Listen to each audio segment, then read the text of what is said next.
Our ForgeBox module of the week today is an update to one of my personal favorites. I'm only a little biased. It's an update to Hyper. So Hyper version 3.6 comes out. I feel like every time I do an update to this, I try to force it back onto the ForgeBox module of the week because I think Hyper is so underutilized. It is a way to fluently build HTTP requests. So instead of the CF HTTP tag, you can build it up. If you've used QB, it is very much like the QB for HTTP requests. But my personal favorite is you can pre-configure builders by giving it values ahead of time so that you can make one that already has the authorization header you need or the base URL for the API you're building and things like that. There's not a ton of new things in this update, but it's like really cool stuff, all that I'm into right now, which is support for creating futures. So you had brought this up as like, that sounds scary. That is still the black magic world for me. I'm like, sorry. You got to come to the workshop. I know. So this makes it easy to create async requests using ColdBox's futures and AsyncManager.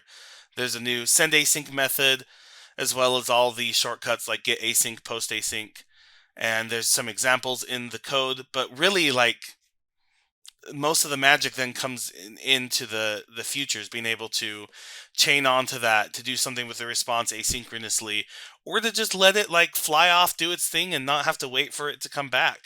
For those fire and forget HTTP requests.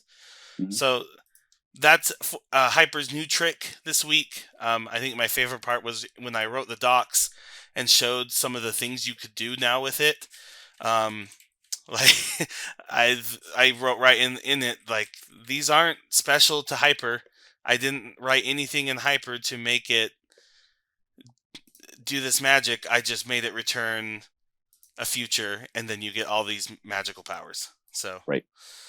So some neat things there. Go ahead and update and check that one out. No, that's cool. I would definitely echo that, just in terms of I just recently discovered Hyper with a client, and that Eric and Daniel Garcia actually were working on, and it was amazing how it was all configured and was put into Wirebox in this really complicated CF HTTP call with like special headers, custom headers, tokens, authentication, and everything else had been abstracted out to one, like we just called it, like a property in the entire app, and we never had to worry about it. And I was like, oh, that's really nice. Throwing on my local screen real quick. Here's the PR that had kind of the code in there, and there's some neat things like I send this async and then I can log it out when it's done, even though the request has gone on.